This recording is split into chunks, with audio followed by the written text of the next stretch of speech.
You are, and welcome to another NerdTube Star Trek episode review. We are here tonight talking about Discovery Season 5, Episode 8, Labyrinths.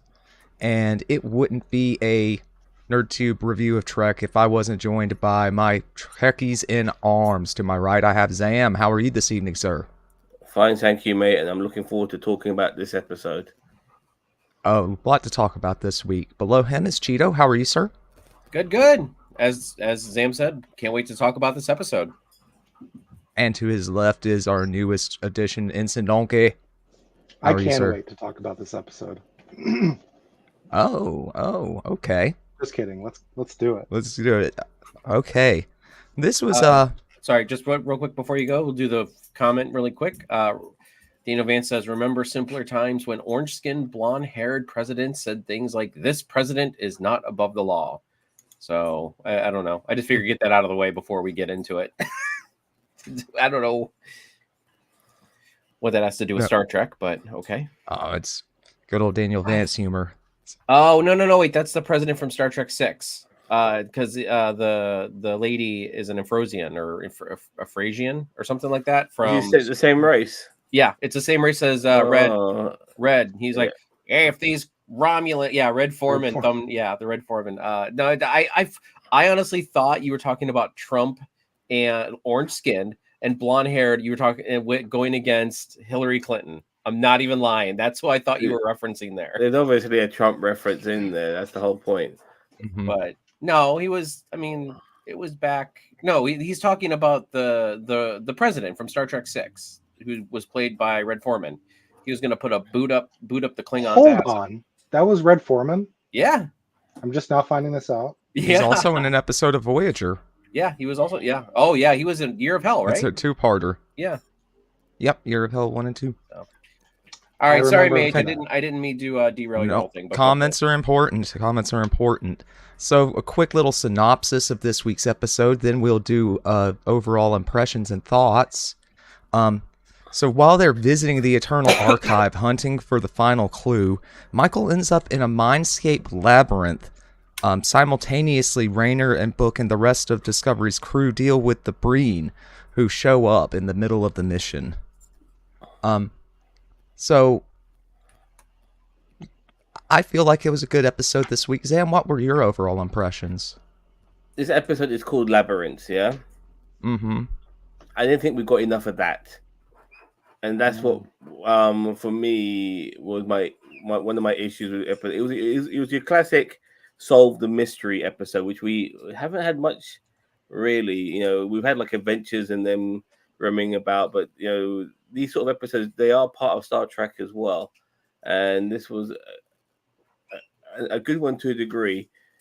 I certainly thought the resolution was corny as hell, you know what I mean? But regardless, what I wanted was more labyrinth action. Really, like with her maybe walking around and stumbling across different riddles and clues, like the movie Labyrinth, having to resolve clues and get through all these little tricks and stuff like that, you know, all of that. That would have been much more cooler. Unfortunately, we didn't get that. No, the labyrinth ended up being more metaphorical than anything. Even though we were faked out with a physical labyrinth, we didn't get much of that. And I can see kind of the angle you would have liked to have seen being a very entertaining episode also. Cheeto, your overall impressions? I liked it. I thought it was good. There's a lot of Easter eggs throughout this episode. There were a couple different races that we hadn't seen in a while, like the Antiquans, and there was an Andorian in the library. So that was cool. I love Andorians. I always thought that they're underused, and except in Enterprise, but I really feel like they've always been like underused. Except in Enterprise, but they're one of the cornerstones of the Federation. You know what I mean? So it's like, I feel like, Vulcans get used, Tellarites get used, especially in like Prodigy, you know, in Enterprise and stuff like that. Andorians just kind of don't get shown more. Anyway, so that was nice to see them. And I know there was an Andorian. I think Tilly's husband played an Andorian in like season 3. I think. Yep. Tilly's husband, as in like the actor, not. Yeah. Donkey gave me like a weird look. But yeah, overall, I thought this was a a solid episode, but I wouldn't say that it stands out as anything. Like it wasn't. It was a step back from last week, but not like in a terrible way. Like I don't think it was, a huge step back. Yeah, just not going to be at the top of the list, but solid entry. Mm-hmm. No, I would agree with that assessment. Donkey? I agree with Sam a little bit here. The episode part in the library was so cool. They show us a lot of it, but then they go to this one room, and that's where we spend most of our time. And you just kind of feel trapped there. And then the labyrinth part, just to me, it droned on a little too long. But thankfully, this part at least advances the story, and we've got the last piece of the MacGuffin. So overall, it wasn't bad. Yeah, I would say not as good as last week as well. All right. So we start off. We return to the Badlands. Pretty great visuals there. I thought I was really impressed by the plasma storms and everything. And that's what I felt like the Badlands should have looked like if like TNG had, or not TNG, if Voyager and DS9 had a budget. You know what I mean? Like the plasma storm, the plasma storms in the Badlands in the 90s shows just really didn't do it justice. This is what I imagine when I think of a plasma storm, because it always just seemed like this like really flat open area. Like here's the plasma storms, here's the plasma storms, and then there's tornadoes like going around in them. You know what I mean? And it's like I never liked the look of the Badlands. I always liked the idea of the Badlands. So no, this was a new take, a nice execution, I felt like, on showing an old location that was great in theory, but not shown very much during the original Golden Age. I thought the MacGuffin was supposed to be floating around in space. Obviously it wasn't, and we'll get to that bit later. But what I found a bit weird is they're going to the Badlands, and within the Badlands is a space library. That is the one thing you wouldn't associate in the area called the Badlands. They were in the oasis of the Badlands, so no. But when you think of the Badlands, you're thinking of maybe sort of like a space westerny sort of like location. You know what I mean? Cowboys, pirates. But no, we got a library. And by the way, love the library. Absolutely loved it. It's awesome. I was geeking out. I was geeking out big time. Isn't it? It's an actual library though in Toronto. Like not the. I wondered where they filmed it. Yeah, it's an actual library in Toronto. So like a lot of the interior shots and stuff like that. Oh, obviously, it's not a big space station on the outside. Really? See, I thought Toronto had a big space station. Just really quick comment from Daniel Vance. The first view of the archive reminded me of the ivory tower from the Neverending Story. Neverending Story. While the inside reminds me of the Citadel from Game of Thrones. Game of Thrones. Actually, when I first saw that place, I thought to myself, this is like a mix between Bespin and New Asgard. Sorry, old Asgard. It felt a little bit like that, and because of the sort of like the darkness and tone, it had a bit of a almost like a Blade Runner-y look to it to a degree. Obviously, in the interior was far different. But I was a big fan of the librarian, by the way. She was awesome. She was great. What an excellent subversion of our expectations of your typical Klingon. She's not a Klingon. No, she's not a Klingon, dude. She's that alien race from Star Trek 6. Yeah, she's the Afresian or Afrasian. Oh. I don't remember, but yeah, what I thought Disco had done like a fourth design of Klingon. Sorry. No. She is a. It's not unwarranted to have thought that, though. Yeah. I get it. She has the ridges, but if you look at the president from Star Trek 6, and eyebrows, the hairstyle, and the eyebrows, like. Got it. Yep. A Frisian. I got to look up how to say it. Anyway, keep going. I've got to turn in one of my nerd cards. Damn. It's all right. We'll make mistakes. I only realized it because people were talking about it ahead of the episode because she was in the promo material. So like I only knew that fact because I would have probably with the way her outfit was made up, I thought she would have been. She looks like a Klingon. Like you're right, but you know. Well, for me, I never picked up on her being Klingon remotely just because of how she introduced herself. And when she first introduced herself, I thought she was some sort of holographic, automated system. Thing. Yeah, like welcome, and all that. But they had that beacon thing as well, which was the same material as what they found in the MacGuffin the previous week. So, or a couple of weeks ago. So, yeah, I just I thought that was the way she came across, and them obviously flying through the Iron Storm and all of that. So, yeah. Yep, she guided them through. But just that bubbly, fun character. You would think maybe that was some sort of. I can see where you would go with that for sure. I just love her. I love that line that she led the book. She's like, "How funny is it that a book comes to visit me here?" So punny. I know. I was like, it was. Yeah, I thought that was a good use, though. I laughed. Mm-hmm. Not gonna lie. Yeah, I mean, sorry, I was just thinking like it is full of books. Like I didn't see one sort of like computer station whatsoever in that location. You would have thought there would be a way to acknowledge where all the books are. Well, and I think a lot of the computers nowadays just aren't.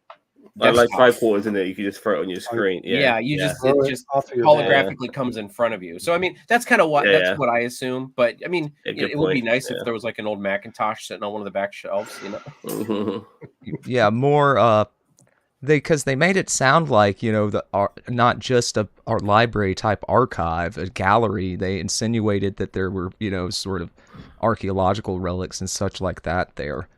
Yeah. So we call this the Picard exhibit. All the relics Picard found. Every book in the universe, pretty much. Cases of Chateau Picard that nobody wanted. Yeah, because it was vile, apparently. I love how they made his wine taste awful. Like, what sort of books are there? Like, any novels there? Like, would I find like Emma there? Like some like Jane Austen or. I think they take some of the best from each culture. So, like, I think honestly, it's more like. Think of some of the best like literature from Earth, and that's what's in that archive because it's preserving the culture of planets. So just Zam's diary. Yeah, so just Zam's diary is in there. Mm-hmm. Yeah, it's wall to wall Zam's diaries, volume 1, volume 2, volume 3. Just up on a pedestal, all the spotlights around it. Mm-hmm. All the pages stuck together. Yeah, it's just a Playboy with the fake cover on it. Grocery, the school book grocery bag cover over it. Oh god. So anyway, once they get to, we eventually get to the reading room that she's prepared for Michael and pulled the manuscript. And inside of it is a device that ends up taking her into the mindscape. And I honestly, if they would have gone with the a la meringue, I would have died. The what? From DS9, the episode a la meringue. The lemon meringue. Yeah, I know what you mean. All the way home. All the way home. But then they would have to call this episode All the Way Home. But still, But prior to that, book, he saw those little trinkets that. And by the way, cuttings. What was the name of the actor who plays Book? David something. I can't. He's got a Nigerian surname, but regardless, he was superb today because when it came to range, David, I'm not going to attempt it. Yeah, it's hard. A Jwale or something like that. I think. It's an African surname, but he was superb. Like he obviously showed emotion as Book, and then when he was playing the other character who was a figment of the robes. The helper. He was fabulous in the robes, and I felt like he was able to be a little more expressive, and was like, oh, he could be on my team. I like when Burnham's like, I like this version of the helpful. I like this gay version of my ex-boyfriend. Well, I mean, that's how I took it. Most women do like the gay version of their ex-boyfriends. So. Fair. So what's it say? The nucleonic beam tech that took Michael into the dreamscape was the same tech used by the Catan probe. Mm-hmm. Well, the one where you got the flute and everything. That's the one where you grew old and all of that. That's one where you grew old and he had the flute and It's Cayman. Or lute. It was one of my favorite episodes. It's a good episode. It is actually a really good episode. It's a good episode, but it freaks me out a little bit knowing that he lived an entire life, there, and then boom, he's back to work the next day. Well, that was the next lifetime. Back to work the next lifetime. I was about to say not to tangent, but I mean that was a problem with TNG throughout the whole thing. Is like everything is back to work next week. Oh, the whole crew de-evolved. Back to work next week. That's why they have a counselor on board at all times. Yes, the counselor makes everything better. Lots of off-screen sessions. Yeah, right. So anyway, so yeah, we've talked a little bit about the Labyrinth so far. Why did you guys think of the segment where it just like the helper kind of lets her get down a hog trail, so to speak? Well, she has to fail in order to succeed. In order to deduct that from as an option of the way to go next, so to speak. But the reality is that she only succeeded once she became hopeless. And even then, I really didn't like the payoff. It wasn't that great. I'll tell you what I liked about this episode was the moments with the Breen. They were much better because, credit to the other Breen actors who were under those helmets. You could felt the confliction within them because their leader is going off the fucking loose end. Although talking about that leader, the patriarch, I thought he was the Primarch, isn't it? Or is it Primarch? Yeah, it was named after. I felt like he was a bit too much. Like he's I get it. You're an arrogant dictator, but it's like he was like to the nth degree, and I was kind of just like his own subjects like couldn't handle it. Like they saw him losing his mind and stuff, but he became almost like he had like that tunnel vision. He wanted to claim the prize so much. He went against his word and stuff like that. Yeah, I was gonna. I have like a whole segment about that prepared. You want to go on it? No. Do you want to talk about it now? I mean, Yeah, let's talk about it now. Just the way Maul used the traditions and stuff, and the lust for power of Rune against him. I agree with Zam. It's probably the best part of the episode, and cutting back to it so often kept the pacing going for the other parts of the episode. Yeah, you could see that like before the writing was on the wall, you could see that Maul was going to end up taking over. And that's another thing that I'm like, oh, okay, so now we have this human. She's human, right? Or is she Quajan? She's human. She's humanoid. Looking. But still, for them to take over. The original Booker wasn't Quajan, I don't think. No, I thought he was Quajan. He was Quajan, right? Hi. Yeah, it was. That was his homeworld that was destroyed in season 4. This is a Quajan right here. I wondered what if this Primarch has such a test for this human. I thought they referred to Maul as a human. Probably. I wanted to say it like the Ferengi do. Human. But I just didn't understand. So he's got all this hatred for her for being human and marrying the heir to the throne, the Scion, the Scion. But then he gives her the benefit of I'm going to speak in her native tongue, and she addresses them in her native tongue, and they just understand it like that. Well, I'm sure they have universal translators in their helmets, Yeah, But so what was it was just for our benefit, I guess. But yeah, obviously. You got to kind of suspend that reality there. You know what I mean? Like I'm going to do her this honor by speaking in her tongue, and then she's going to address you in her tongue and make me look like a fool. Yeah, he did shoot himself in the foot by letting her start talking, and he tried to backpedal on it later.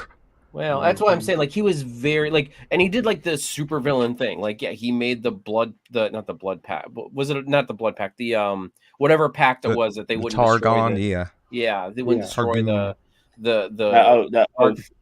yeah, and then he's like, but I have that. Now destroy discovery and destroy the whatever, the archive. And I'm like, wow, I had a big problem with that because I didn't see that coming. A full villain mode, that's why. Yeah, that's what I'm saying. Like, I understand being savage, but like that just is like evil for being evil, and it's like I don't think that that should have been. I think he should be more of an honorable, like, to his own traditions. He may not care about human traditions or anything like that, but if he made a pact with Burnham, then I think he should have kept it, you know. I look at it like this. I mean, in a couple of ways. For a start, he's not human, so he has a different way of looking at things. Secondly, because he is so out of control and he hasn't got any characteristics whatsoever that are redeeming, he ended up dying on his sword very quickly. You know, and so he got what he deserved. If you're going to be a villain, you got to be very pragmatic. He wasn't. And because of that, he died quickly, and it was just desserts. And now Maul's in charge of the Breen, and it's like, oh, I didn't see that coming. You know, like, well, it's gonna be curious to see what she wants out of all of this, because her lover is dead. She's not going to get him back. You know, she thinks that's she her does. goal, is to get him back with the progenitor she thinks technology. She will. Oh yeah, sorry, of course, obviously, you know. So yeah, totally makes sense. So I guess she'd be a bit more one-sided, but at least, by the way, but when the Breen were attacking that archive, man, I have never felt so concerned about a race of people I didn't know, because I just thought to myself, all that knowledge, you know, all that information, as well as the innocence and stuff like that, you know, it really, like, please don't blow up this place. It'll be tragic. Yeah, more than just life at stake. That's where I had a problem with this, because so the Breen only knew where to go because they were tracking Discovery, right? They tracked the jump. Yeah, well, no, is that right? Or did they know to go to the archive? Did Maul have insight onto where they needed to go next? I don't think so. I think they were just jumped to the library. But here's the thing: they said, "Okay, the Breen are going to track us, and they're going to be here soon." But you know, if they're jumping, like, how are they tracking them? Like, it's not like they. No, I don't think they can track the jump signature. But the spore drive is kind of its own. They didn't spore drive there. That's how they used it in season 1. They didn't spore drive there, but the only time they spore drive is when they go to black alert, and that's the spore drive alert. Yeah, but they did spore drive in right in front of the Badlands. No, they spore drived out. They didn't spore drive in. I'm sure they did. They spore drived in. I'm pretty sure. Yeah, they spore drived right outside the Badlands. Either way, my whole issue was, if the Breen didn't know where to go until Discovery got there, why didn't Starfleet have some ships warp ahead and meet them there to protect against the Breen? The Discovery just goes in by itself. They go in. Michael's by herself with Book, but she's by herself until because Raynor Discovery was the only ship in the sector. Maybe because they don't want to. No, that's incite the war. Well, that's also the age-old excuse in 90s Trek was we're the like they're in literally the solar system, and yet the Enterprise B is the only ship in the sector. You know what I mean? Like, yeah, that's kind of the age-old thing. Because it felt like there should be more of a Starfleet presence there. They were on that library for a while. You're telling me no other ships could have arrived to help defend the library. And then the library is, oh, we welcome all races, all species here. And we're prepared for fighting between races, but they didn't seem to put up that much of a fight. You'd think they would have had a more substantial defense against anyone. Well, they got a defense, but they haven't got necessarily attack. And regarding Discovery's time, well, I don't think they expected to end up being, or Michael Burnham expected to end up being stuck inside a book. You know, they just thought the MacGuffin was there, which it was. But and that was a challenge in its own right. They never expected to do all these tests, and so and things ended up taking. It seemed like she was there for a long time. Because at one point, when she did finally wake up, Book was just sitting on his chair with his hand in his face, probably sleeping a little bit, wondering what the hell's going. Not realizing how much time had passed. So it meant that the Breen was able to catch up with them. And by the way, regarding the Breen, I like the way how they're so good in unison. Whacking those poles. 6 on the ground. yeah. Nobody's out of beat. Not one single person. It's really well done. Just really quick before we go to the next topic, Daniel Van says Breen are authoritarian, and their helmets see the world through a narrow view. Also says, how is Discovery scanning the Breen shield tunneling tech and communicating with Raynor from inside the Badlands plasma storm? Or beaming anybody out. As I say, I agree. Because Reese was doing such a good job as commander. Third in command? Yes, he is. He Reese, is. He looked good in that chair. I'm not going to lie. I was like, all right, Reese, get yourself some command chair. It was a good episode for him as well. No, my big thing was how did the Breen not intercept the communication between Discovery and Raynor? Like, yes, I get it where it's like interference from the storm. But that's what I'm saying. Like, they shouldn't have been able to communicate then. And that we know that the Breen can intercept Federation communications because that's how they found out Maul and Locke were at Federation HQ. So that was a bit of a loophole. Yeah, it was a bit of a loophole for me, and it didn't ruin the episode for me, but it was definitely something I noticed. Speaking of the space tunneling, that looked really cool. Mm-hmm.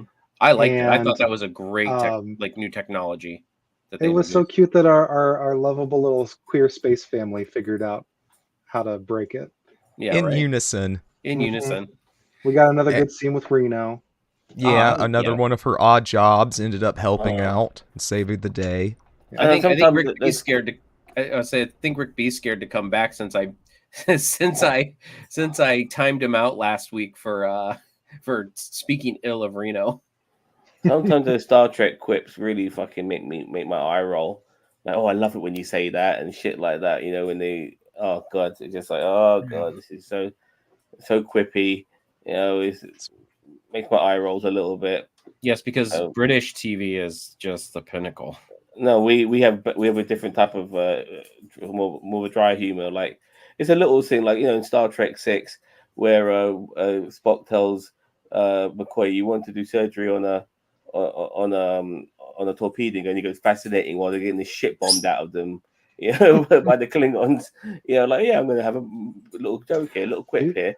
I just had an idea. Plan that shit sometimes, man. So corny. We should have a bingo card of all the Star Trek shows and movies, so that we should each have a different one. That way, I can mark off Star Trek 6 that it came up as a tangent while we're talking about Discovery. Mm-hmm. But I feel tangent like bingo. But I still think that's organic because there's a couple references to this stuff. Oh yeah, But yeah, I get what you mean. Like a tangent bingo, mm-hmm. a tingo, tangent bingo. Sure. Tingo. Yeah. New game. We've invented it.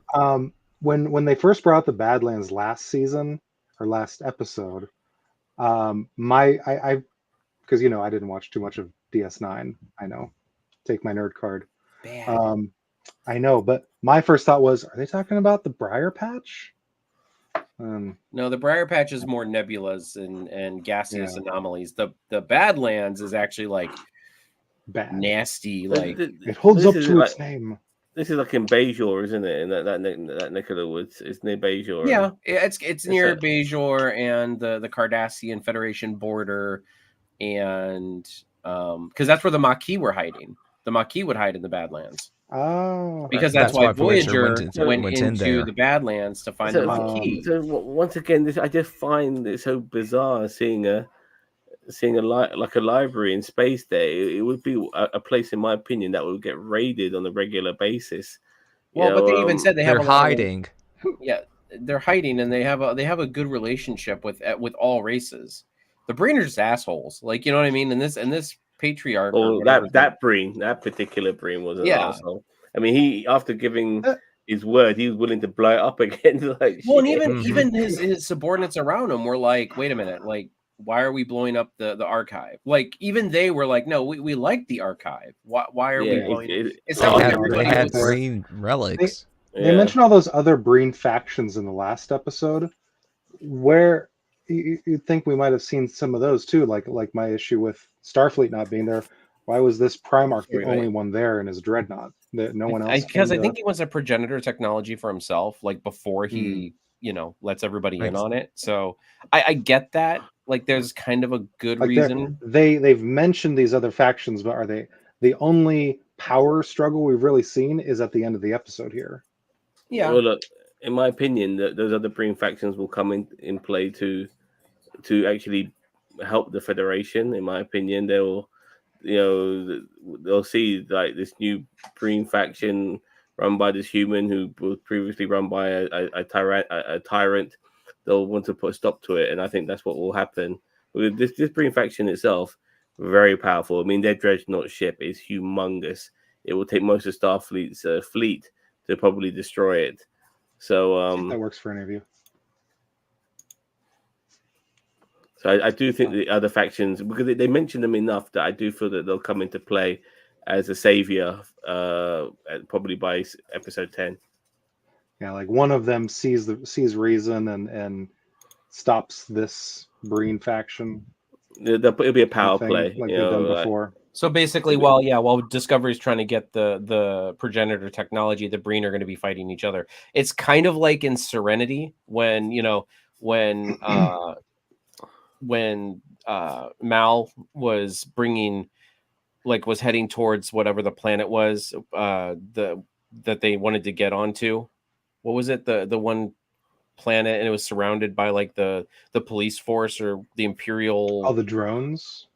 No, the Imperial fleet or whatever. They were trying to stop Serenity from getting to the planet's surface, so they so they couldn't broadcast all this detrimental thing. But it's like, it basically what happens is you got Serenity coming flying in, and then right behind it is the fleet of Reavers. So that's what's going to happen, is that Discovery is going to come flying in, and there's going to be like a Breen support fleet of maybe one of these other factions coming in to support Discovery. And then Discovery is going to fly in, or a shuttle or something's going to fly into wherever they're heading for their progenitor tech, while the Breen are basically just wiping each other clean out in space. Have you guys seen Serenity? I mean, no, I haven't actually. That's why I was confused at first. I like this comment from from Vance is brilliant. Book received a piece of the Kazon World Tree, adding evidence to my theory that he'll bring the Kazon back with the MacGuffin. I think that would very likely happen, and I think it's gonna, I agree. I think the MacGuffin itself will be a one and done deal as well. The progenitor's tech does life forms, it's not like the Genesis device. It's not going to bring a planet back. I don't know. It's wherever you want it to be when they need it more of his people back. Well, and also they do say it's progenitor technology. They don't specify a progenitor planet builder or a progenitor life maker, or like they just say progenitor technology, which they say has the ability to give life and create. So it's like they're leaving it very open ended. I could see it going either way. Like I could see them bringing back the whole Kazon planet, or just bringing Locke back. You know what I mean? Yeah. The second he opened that and it was a cutting of that route, I'm like, oh, Daniel Vance's theory. Yep. Like popped into my head. I just it takes away it takes away from the stakes a little bit. I think I mentioned this last week though. You know what I mean? Like season 4, the lawnmower in space, the DME basically took out Kazon. It's like, but if we bring Kazon back, it's like the Dragon Ball thing. It's like, then there's no stakes. Even if it's a one and done. Huh? We like stakes. Yeah, but that's what I mean. Like, honestly, I was one of the people that thought that Earth should have been destroyed in season 4. I think that would have been a ballsy move. Or at least slapped around. That would have been awesome. It would have been a ballsy move to destroy Earth. Like, let them at least destroy the moon or something significant. If they destroy the moon, they might as well destroy Earth. I mean, they're symbiotic, aren't they? You know, like they do irreparable damage. Yeah, I mean, how far away? The moon moves away a little bit each year, so it would have such an issue, like our tides and stuff like that. Back. People don't realize, you know, how important it is. So, yeah. Or Jim Carrey will just jump up his railing and pull it down. Great movie, Bruce Almighty. Great movie. Yeah. All right. Anyway. So, yeah, we brought up that naturally brings us to kind of what's happening during, like, with Book and Raynor during the Labyrinth segment. You know, after the scene there, we just kind of got mentioned with the cuttings. Book goes back and finds Michael passed out. You know, Raynor and Culber, being down. What they need to do is just Raynor and Culber being down. They take the Doctor in every fucking away mission they go, because eventually he gets called upon. What? We need a doctor here. You know, because they need a security team too. They knew the Breen were on their way, right? At that point, well, it was going to be Michael on her own until the librarian said, "Is there occasion on your ship?" Well, that's because the librarian knew that this is the Burnham and Friends show. Well, yeah, exactly. Singular. She can't even be alone in her own mindscape. She has to have a companion there. And then I hope we marked it on our disco bingo cards when Michael Burnham cried. And the funny thing is, bingo card. Funny thing is that this is when Raynor should have stayed on the ship, and he should have sent down the third in command. It should have been Reese. William T. Riker would have never let Burnham go down by herself. Burnham always goes down. Honestly, I'm okay. Well, why? The captain always goes down. Oh, she's going down with one person, so the two people down there. Mm-hmm. What if there's an attack? Then we know the Breen are coming. The captain's down. We send the second in command, the first officer, and the doctor. There's another doctor on the ship, sure, but why send Raynor at all? Why not a security team? Is the head doctor. He is the doctor. Listen, he held his own in the last episode in a fist fight. I'd want him on my away team too. Hey. We don't like things that make sense here. Stop it. That's true. I know. But any away mission, Michael's going down there, so we have to accept that now. It's always going to be the case. But I wouldn't have taken my second command down there. I mean, you needed somebody of experience to be on that ship. Yeah, but Reese did a good job. So look, I'm happy for him. If the captain goes down, the first officer needs to stay behind. He kept asking for orders, though. Reese did. Yeah. Well, we got a lot more bridge in this ship than in this episode. More so than we had in recent times, which is good, because one of my issues with Discovery is that we don't spend enough time on the bridge.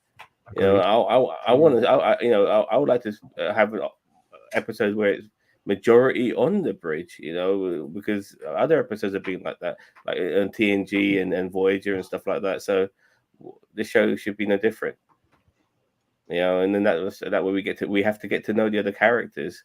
But but they're always like our new pilot. Yeah. Oh yeah, there's always new pilot. I have no problem with that. I'm totally fine with that. The fact that you can't have the same piloting the ship all the bloody time. You need at least 3 or 4 different pilots. But it's always funny because when they're in TNG, they had an away mission, and all of a sudden the pilot's going on the away mission, and some geezer out of nowhere takes over the pilot seat.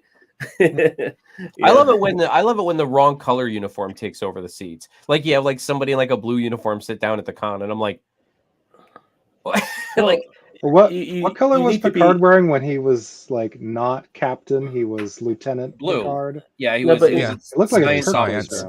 Yeah, it was Starfleet, Lieutenant Junior grade.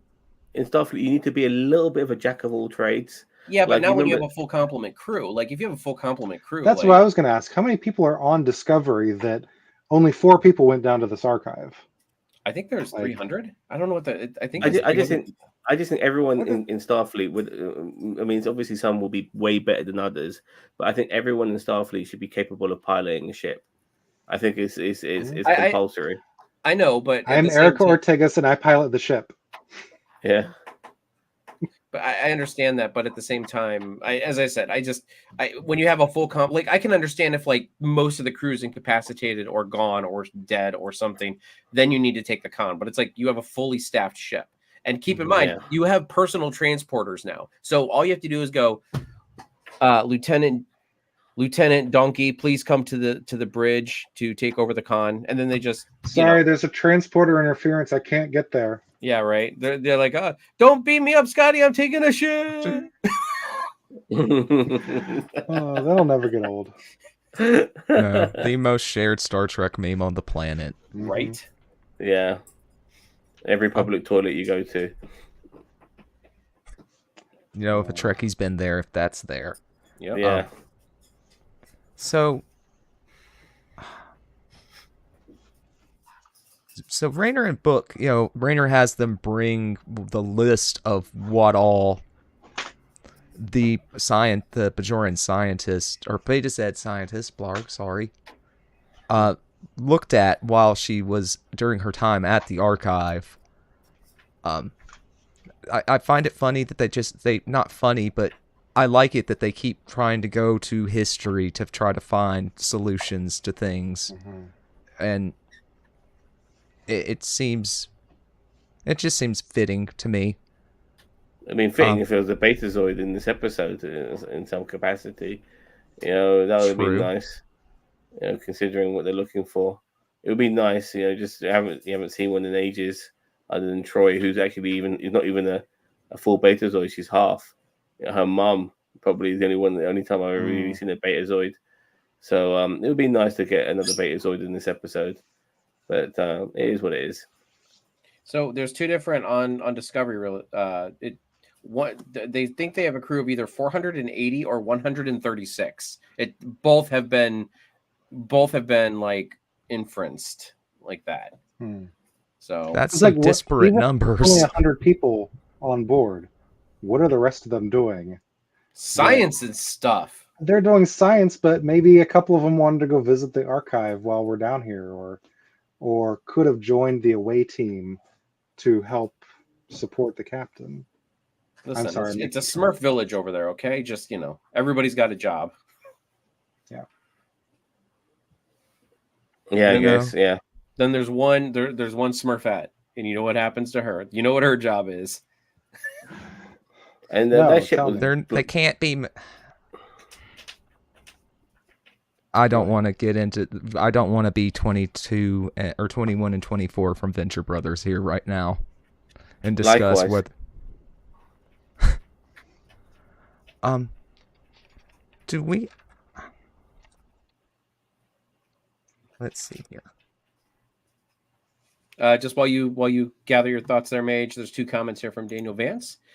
He says, if Book is the one to sacrifice himself, there's no reason he won't bring back both Quajan and Locke, given that it is his sister's husband, kind of his sister, kinda.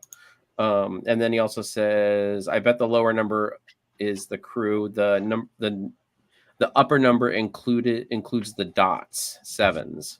So the robots? Okay. Well, if Book does die, that would be a big deal. But it's the end of the series. Kill them all. No, I'm kidding. I know I have no problem with that, but I'm sure that would affect Michael big time. And it'll be interesting to see how she can end the show. Like I said, I'm still banking on Stamets dying. That would be a hate crime. It's not allowed. Yes, if you check a box on any TV show, you can't die. Otherwise, it's a hate crime. Right. That's why we can't kill Zam here on NerdTube. He checks too many boxes. Damn right. But regardless, if they cheapen it by going for like is it Robertson? Or is it Christopher Robertson? Bloody hell! If they go for somebody like him or an Owu or a Detmer who I haven't seen in God knows when. I haven't seen them since like the beginning of the season. If they go for one of those guys, it's going to be detrimental, in my opinion. They need to go with somebody who adds a little bit more gravitas. It won't be Culber because he's already been killed, so killing him again makes no sense, in my opinion. It's going to be Daddy Vance, Admiral Vance. Oh, the dad. No, The dad no. I don't think so. I don't If think so somebody either. goes, it would be Book. It would be. We wouldn't have time to see how it affects Michael, though. Yeah, well, And but here's the thing, though. Keep in mind that this show is very focused on Michael Burnham, and they are really, really trying to get us hooked with the whole Book and Burnham. will they? Will they get back to? Won't they? Won't they? Maybe Yeah. they will now. Or will they get back together again? And then when he dies at the end of the season, like that's supposed to be the big hook. Like, oh my God, now what's Burnham going to do? You know what I mean? But because when they first wrote that, when they wrote the majority of the season, they had no idea that it was the last season. So I honestly feel like they had plans to make it more of next season was going to be more of a journey for Burnham, like getting over her grief. I was thinking of that when they gave Book the cuttings from the tree, thinking, did they add this after the fact because they found out the season was ending? Or so most of the things that happen in this season, my first thought is, was this intended or is this added because they knew it was ending? I think they planned, at least this season, maybe not when they first destroyed it, but I think they planned this season to bring Quajon back, as I said. And it's not even guaranteed. It may not happen, but they're really, really leading with that. You know what I mean? Yeah. Or maybe Book has to make the decision between Quajon and Locke. And for some stupid reason, he chooses Locke. Which, bringing back Locke or bringing back a whole world, I would choose the whole world. Needs of the many. Yes. But wouldn't Locke be part of the whole world? Or are you talking about the Quajon world? Yeah, the Quajon world. Oh, yeah, sorry. Okay. So, just for some random reason, Locke is like on Quajon when it comes back. It's just like, here's Locke. Happily ever after. Well, look, even though we're discussing that somebody might die, it's not a guarantee. Right. So, I do expect a lot of these characters to show up in Starfleet Academy. So Tilly's gonna die. Just to throw off our expectations for Starfleet Academy. Imagine that, because I don't think so, because they already mentioned that she's going to be in the series. But if she was talking about being in Starfleet Academy and they killed her off, that would be amazing. That would be amazing, because that would throw everybody off. Move right there. That would be a great one. Now, honestly, if they kill her off, this season will get a 10 for me. Kill off who? I missed it. Sorry. Tilly. Yeah, but they're not. She's in. Girl. She's I know. Exactly. That's the whole point. It'd be the best twist if they killed her. No, but that's what they did with Black Widow in the MCU. We all knew there was a Black Widow movie coming, so we're all like, "Oh no, Black Widow's not going to die." Like that's, and then they killed her in Endgame. Spoiler alert for Endgame, Infinity War. Too soon. Yeah, Endgame. Yeah, you're right. Endgame. Yep. Endgame. Yeah. It was Endgame. Yeah. Endgame, the finale for Voyager. And what the value? That is the name of the finale of Voyager. Yeah. Endgame's been used in various things. So. Yeah. So. All right, Mage. I'm running low on material, so what do you guys have left that you want to talk about this episode? I feel like we've seen it before, but the way, maybe not in Star Trek, but the way Discovery escapes, I thought that was a cool little. Oh, jumping the plasma. Yes. And play, and we're out of here. Faking their death. Oh, they think we're dead.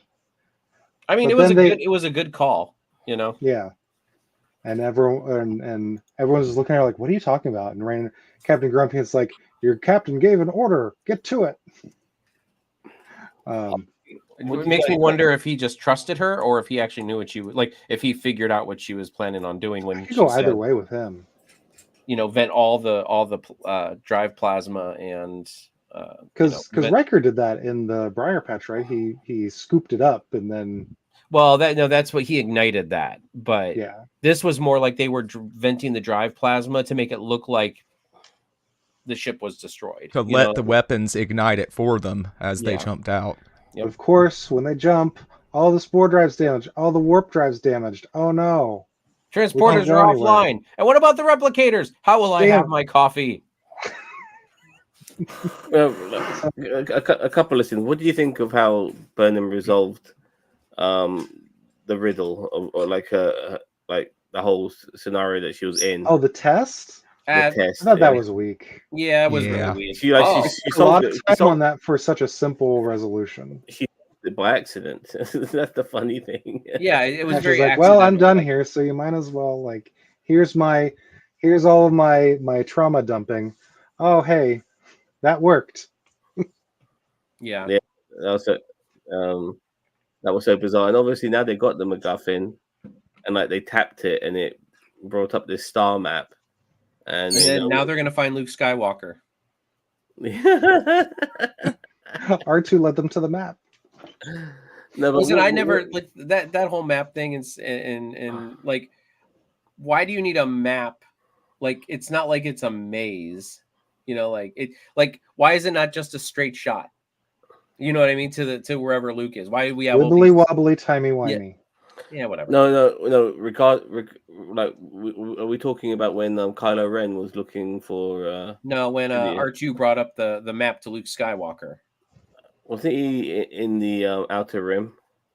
Yeah, but it's like it takes this jagged path, and it's like it's space. All they got to do is travel straight to the system, or just find out what the system is. The reason being is that the whole point of the Outer Rim is that you can't fly for it straight. Like, there is like a roadmap, because if you try to go straight, your ship will get destroyed by all sorts. Is that what the Kessel Run was? Possibly, I have no fucking idea. It's all this. We're talking fucking fictional, fucking sci-fi bullshit. So, and we've gotten now on our bingo card, we have the inferior sci-fi. Yep. Star Wars. Sorry. I mean, I thought yeah. We talk about all sorts of nerdy stuff here. That's why they should subscribe if they're new. I'll put the poll up. It's up. Got a poll up. I got a pull up. All right, so let us know in the poll what you thought of this episode. I want to go last. Last thing on that, where after they jump. Yeah. No, Zam, you get to go first now. No, I'm always going first. I want to go last. No, last. I'm gonna let Zam go last. I'll go first this week. And Donkey, you were trying to say? Real quick. Last thing, when they get to where they jump to those coordinates, and then everything's fried. We're stuck for repairs, so you've got 5 hours to fix the ship. 5 hours, yeah. The Breen will be here in 6. Scotty would not be pleased with those numbers, first of all. But why is it that they get somewhere in the ship? I know, but they get somewhere in the ship, and it's broken. We're stuck. But they have shuttlecraft. Get in the shuttlecraft. Send Michael and Book, the only 2 people that are needed to advance the story. Send just those 2 and go to the next part and leave Discovery behind. Just 2 people again. Yeah. Well, I mean, that's what they like to do. Theme of every episode. Even though these shuttlecraft are like 10 times the size of the first Galileo craft, it seems like. Yeah, it's like they're basically a limo in space now. So they're bigger than Delta Flyer and stuff like that. I mean, they could they could hold a lot of people. Like, you could send like an actual party, not just 2 people.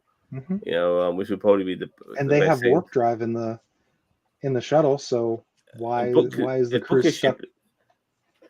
Book's got a ship there. Destroyed. Yeah. Was it destroyed? Yeah. My bad. Sorry. Also, just really quick, Daniel Vance has an interesting point here. Well, maybe when they talked about the Final Destination and the secret to get through it, Shakari immediately came into mind. How to get through the barrier? But they went through the barrier. Well, the barrier to the center of the galaxy is where they went for Shakari. The barrier to the outside of the galaxy is where they went last season for Shaka Khan. Watch them get this next episode, and it's just that grumpy old the god from Star Trek V, and it's like, you're still here? What does God need for the starship? See, now I can cross off Star Trek V. There we go. Yeah. Yeah, exactly. All right, I'm done. You're done. Mm-hmm. Any other final thoughts, Cheeto, Zam? Not really. Okay. I came into this episode pretty well impressed. I had a couple of gripes, but was giving it a pass of, as much as going to be working or not working on the ship as the plot necessitates. But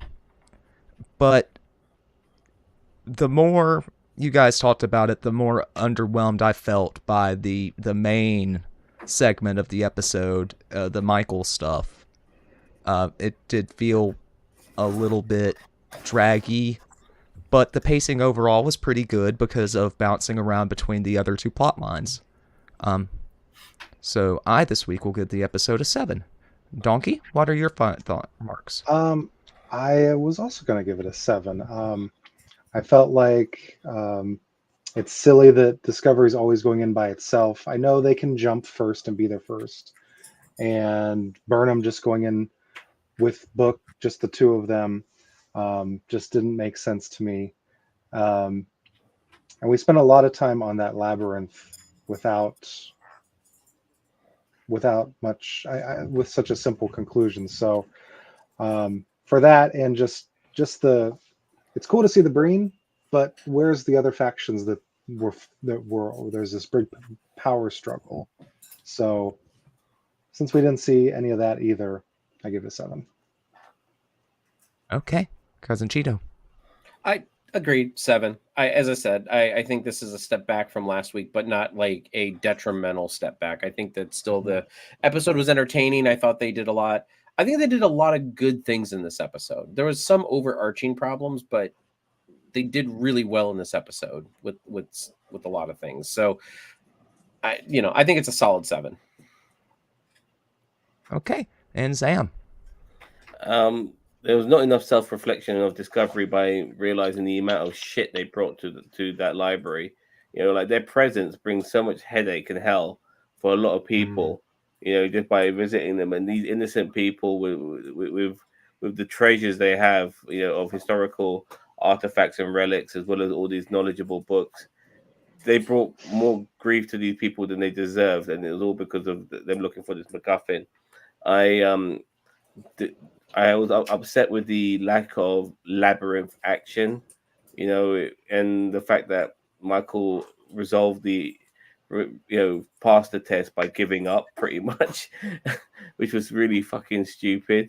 And then finally she ends up breaking probably a priceless relic in order to find the final piece of the MacGuffin. The best parts of this episode were to do with the Breen and the downfall of their leader, who was too much of a tyrant. Like I said, we saw more coming, so it's weird in the way.